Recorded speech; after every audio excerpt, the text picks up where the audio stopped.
This is Optimal Living Daily, episode 1534.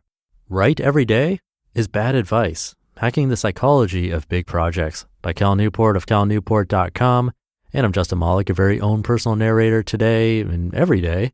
It's not a typical podcast. There are no interviews, and it's short, almost always fewer than 10 minutes. Today's author comes from the writer of the super popular book, Deep Work, Cal Newport. So let's get right to it and start optimizing your life. Write every day is bad advice. Hacking the Psychology of Big Projects by Cal Newport of calnewport.com. A flawed axiom. Write every day. If you ever considered professional writing, you've heard this advice. Stephen King recommends it in his instructional memoir on writing. He follows a strict diet of 1,000 words a day, 6 days a week. Anne Lamott proposes something similar in her guide, Bird by Bird. She recommends sitting down to write at roughly the same time every day. Having published 4 books myself, here's my opinion. If you're not a full-time writer like King and Lamott, this is terrible advice. This strategy will, in fact, reduce the probability that you finish your writing project. In this post, I want to explain why this is true, as this explanation provides insight into the psychology of accomplishing big projects in any field. The planning brain. Here's what happens when you resolve to write every day. You soon slip up. If you're not a full-time writer, this is essentially unavoidable. An early meeting at work, a backup on the subway, an afternoon meeting that runs long. Any number of common events will render writing impractical on some days. This slip-up, however, has big consequences. It provides evidence to your brain that your plan to write every day will not succeed. As I've argued before, the human brain is driven in large part by its need to assess plans, providing motivation to act on good plans and reducing motivation, which we experience as procrastination, to act on flawed plans. The problem for the would-be writer is that the brain does not necessarily distinguish between your vague and abstract goal to write a novel and the accompanying specific plan to write every day, which you're using to accomplish this goal.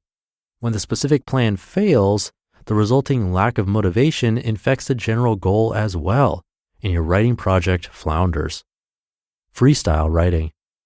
In my experience as a writer with a day job, I found it's crucial to avoid rigid writing schedules. I don't want to provide my brain any examples of a strategy related to my writing that's failing. When I'm working on a book, I instead approach each week as its own scheduled challenge. I work with the reality of my life that week to squeeze in as much writing as I can get away with in the most practical manner. Sometimes this might lead to stretches where I write every morning, but there are other periods where I might balance a busy start to the work week with half days of writing at the end and so on. The point is that I commit to plans that I know I can succeed, and by doing so, I keep my brain's motivation centers on board with the project. Misunderstanding motivation. Knowledge trumps productivity. This approach, of course, brings up the question of motivation. Most people who embrace the daily writing strategy do so because they worry their will to do the work will diminish without a fixed system to force progress. This understanding is flawed. You can't force your brain to generate motivation. It will do so only when it believes in both your goal and your plan for accomplishing the goal. If you find that you're still failing to get work done even when you're more flexible with your scheduling, the problem is not your productivity. It's instead that your mind is not yet sold that you know how to succeed with your general goal of becoming a writer. In this case, abandon National Novel Writing Month, which I think trivializes the long process of developing the writing craft, and go research how people in your desired genre actually develop successful careers. Your mind requires a reality-based understanding of your goal in addition to achievable short-term plans. Generalizing to non-writing projects. I recalled this lesson recently in an unrelated part of my life. One of my interests over the past few months has been trying to increase the amount of time I spend engaged in deep work related to my academic research. In December, I tested a rigid strategy that was, in hindsight, just as doomed to failure as attempting to write every day. I had a particular paper that I wanted to complete in time for a winter deadline. I told myself that the key is to start every weekday with deep work. If I commuted on the subway, I would work in a notebook while traveling. If I drove, I would knock off a batch at home while waiting for rush hour to end. I believed this rigid schedule would help me make deep work an ingrained habit, and the paper would get done with time to spare. In reality, I crashed and burned.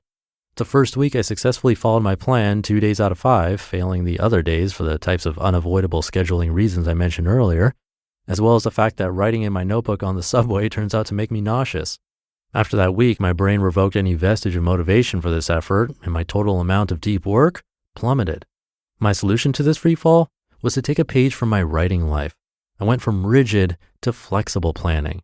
I now approach each week with the flexible goal of squeezing in as much deep work toward my goal as is practically possible. Some weeks I squeeze in more than others. Every week looks different, but what's consistent is that I'm racking up deep hours and watching my papers starting to come together.